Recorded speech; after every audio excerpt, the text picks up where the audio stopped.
स्नेही भवात्माओं, ऐसा देखो आज आंख से, ऐसा देखो आज आंख से, निज चेतन ही दिख जाए। और ऐसी ताली आज बजाओ, रोग देह के मिट ही जाएं। ऐसा भाव करो ओ भवजन, ऐसा भाव करो ओ भवजन, चेतन चमक दमक ही जाए। और ऐसा नमन करो गुरुवर को, ऐसा नमन करो गुरुवर को, गुरुवर शीघ्र भोपाल आ जाए। ऐसे यहीं से आचार्य भगवंत के चरणों में कोटि कोटि हमारा नमोस्तु। आज का दिन हम सब के लिए बहुत स्वर्णिम दिन है। आज इस भारतवर्ष के लिए ऐसे महान आचार्य भगवंत मिले जो अपनी साधना निरंतर प्रगति करती करती, जिनकी साधना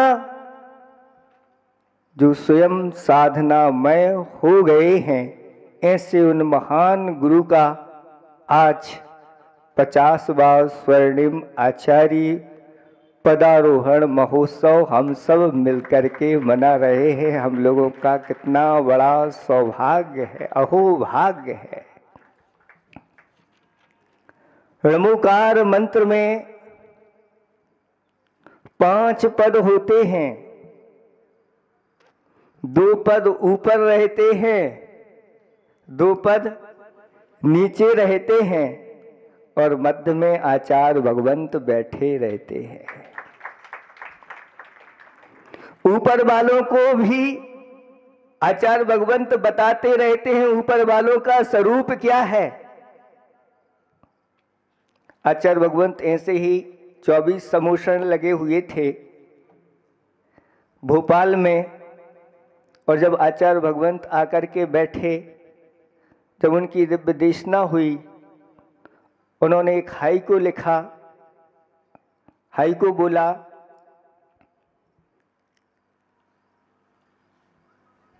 अंतरिक्ष में ना,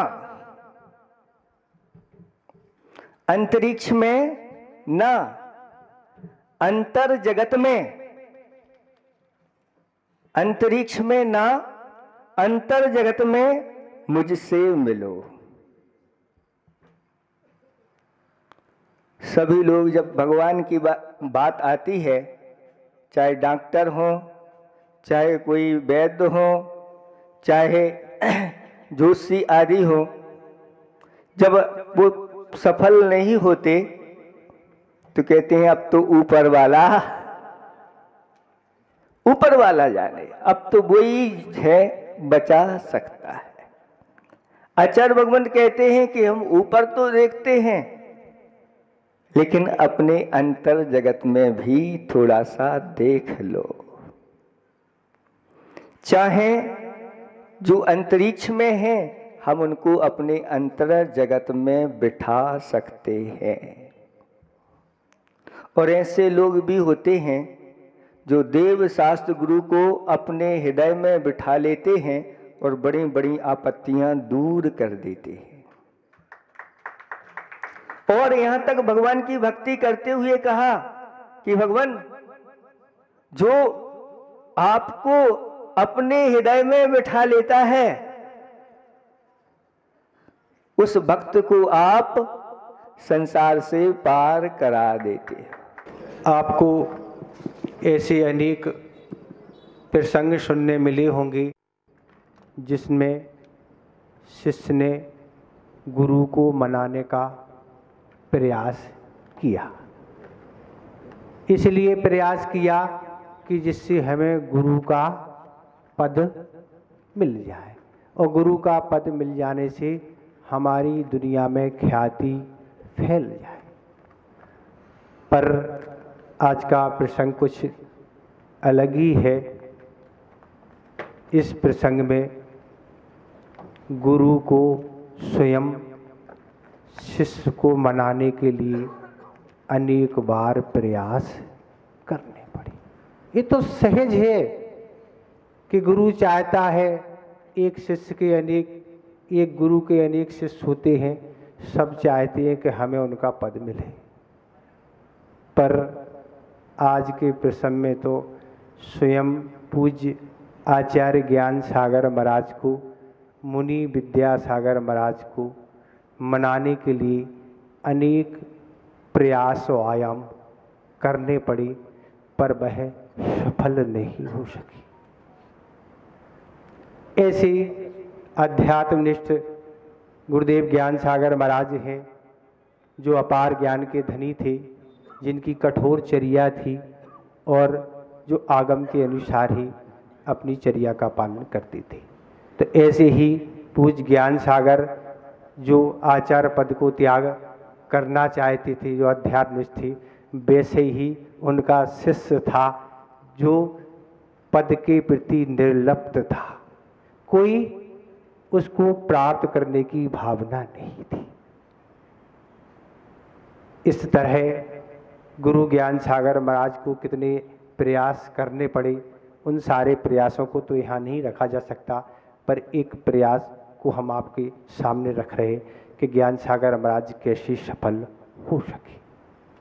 पूज्य ज्ञान सागर महाराज की उम्र लगभग 83 वर्ष की थी और एक दिन वह अपने स्थान पर बैठे हुए थे, तभी एक विद्वान छगन लाल जी पाटनी उनके दर्शन करने के लिए आए। वो देखा कि ज्ञान सागर महाराज तो सामान्य से प्रतिदिन बैठा करते थे, पर आज कुछ चिंतित से दिख रहे हैं।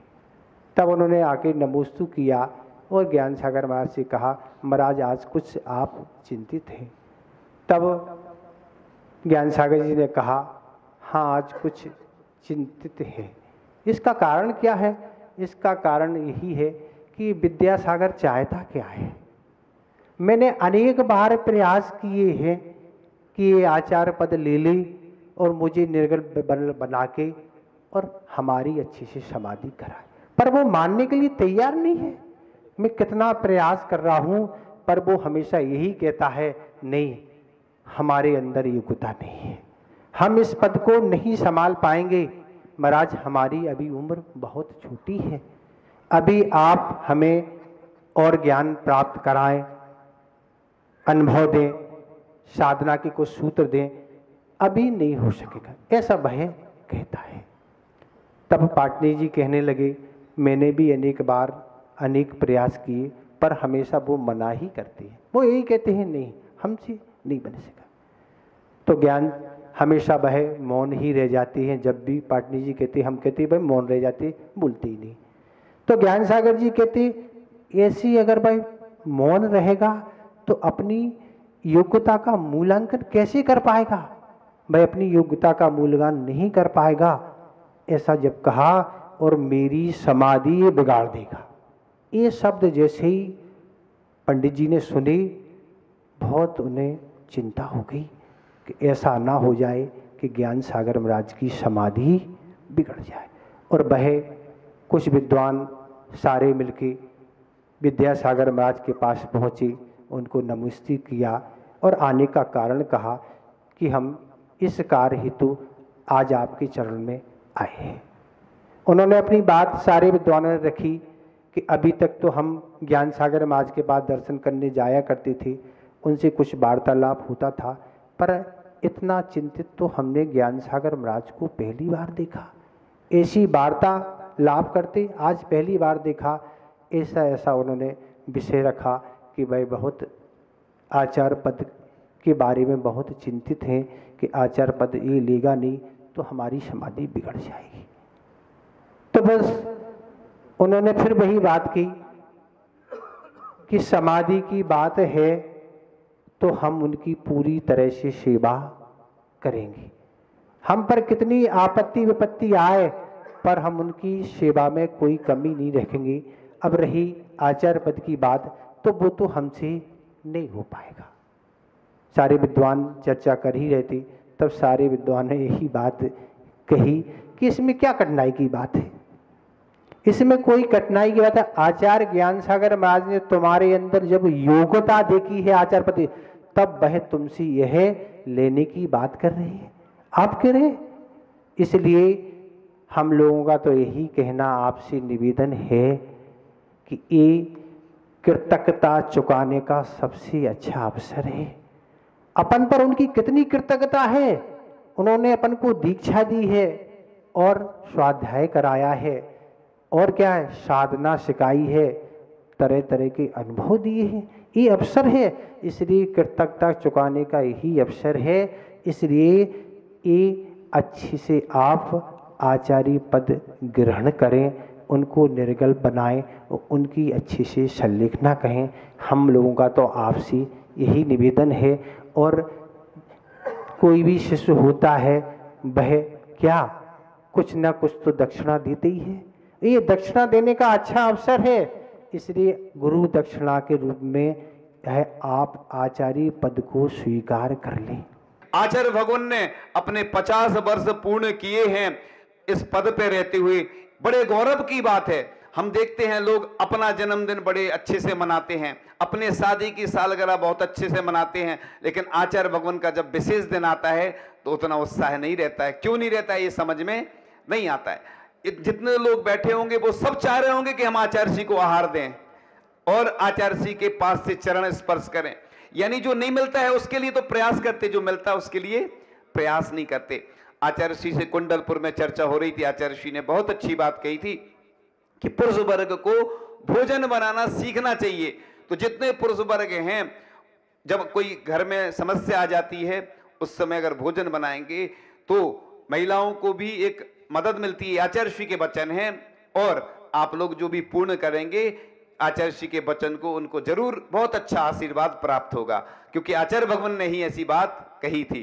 तो इस प्रकार से हम विभिन्न माध्यम से, चाहे हथकरघा के माध्यम से, जब अशुद्ध पदार्थ होता है मटन टेलो नाम का जो वस्त्रों में डलता है, आचार्य जी को चिंता हुई कि कैसे हमारे श्री जी का जो प्रक्षाल होता है शुद्ध वस्त्रों से हो। जब पानी छानने का जो हम वस्त्र उपयोग करते हैं वह जब स्वयं अशुद्ध होगा तो हम क्या अहिंसक रह सकते हैं। तो आचार्य भगवान के चरणों में कुछ पंक्तियां पूज्य मुनि श्री धर्म सागर जी ने जो लिखी हैं उनकी ओर से रखते हैं। चारित्रिक स्वर्ण पन्नों पर रच दी इसकी ऋचाएं, संयम सुमनों की सौरभ से महका दी सर्व दिशाएं।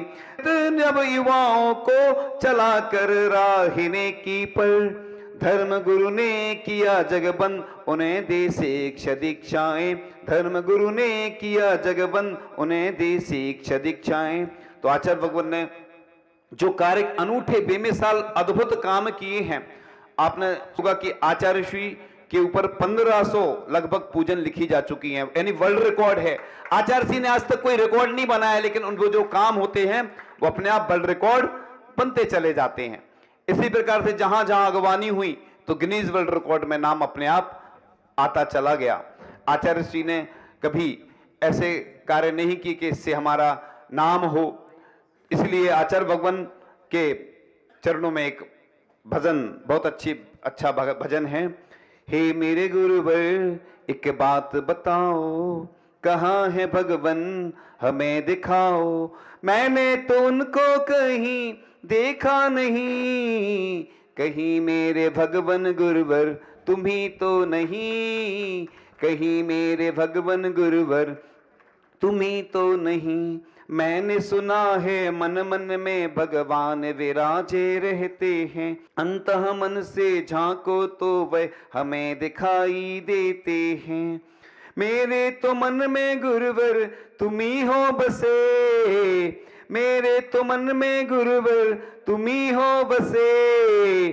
कहीं मेरे भगवन गुरुवर तुम ही तो नहीं, कहीं मेरे भगवन गुरुवर तुम ही तो नहीं। तेरा रूप देख के गुरुवर कुछ कुछ ऐसा लगता है, मंदिर में भगवान की मूर्त से भी कुछ कुछ मिलता है। सच सच बताना गुरुवर छिपाना नहीं, कहीं मेरे भगवन गुरुवर तुम्ही तो नहीं, कहीं मेरे भगवन गुरुवर तुम्ही तो नहीं।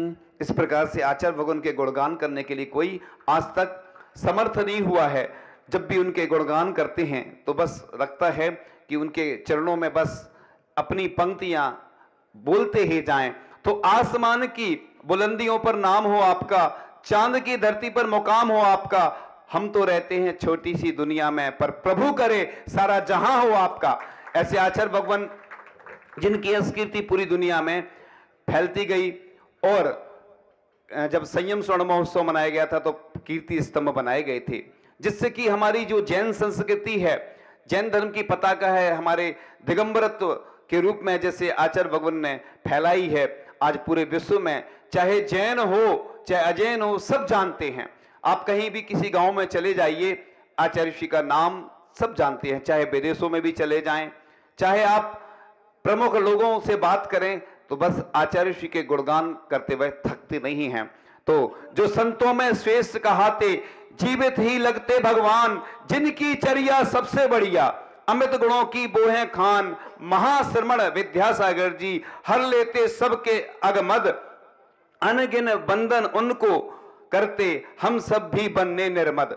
ऐसे आचार्य भगवान की बस जिनके गुणगान करते करते लोग थकते नहीं हैं, कि बस लगता है कि जब देखते हैं। एक व्यक्ति ने सोचा, एक पहली बार वो दर्शन करने का, वो जैन नहीं था, इंदौर की बात थी, और उसने सिर्फ आचार्य श्री को फोटो में देखा था। और वो दर्शन करने गया तो स्टॉल लगी थी, स्टॉल में जब उसने फोटो देखी तो वो 15, 20, 25 मिनट तो ऐसे ही खड़ा रहा, हक्का बक्का रह गया फोटो देखकर इतनी सारी। और उसने सोचा चलो फोटो में तो देख लिया, अब साक्षात देखते। जैसे ही वह पहुंचा, चढ़ते चढ़ते चढ़ते, और जैसे ही आचार्य श्री को देखा, और देख के वो वहीं खड़ा रहा, जैसे वो प्रतिमा बिल्कुल हो जाती ना स्तब्ध। और आधा घंटे तक आचार्य श्री को निहारता रहा कि इतने सुंदर व्यक्तित्व को मैंने आज तक अपनी जिंदगी में नहीं देखा। ऐसे आचार्य भगवान हमारे, जो नख से लेकर सिर तक सुंदर हैं, और उनका व्यक्तित्व अनूठा, बेमिसाल, बेजोड़ है। ऐसे आचार्य भगवान के चरणों में कुछ पंक्तियां और करके, तब संयम की शुभ सौरभ से जिनने जग को महकाया, उनका जीवन धन्य हो गया, जिनने गुरुवर को पाया, सहज सुलभ सिद्धालय दिखता, पाकर के जिनका आशीष, उन्हीं संत विद्यासागर के चरणों में हम रखते सी।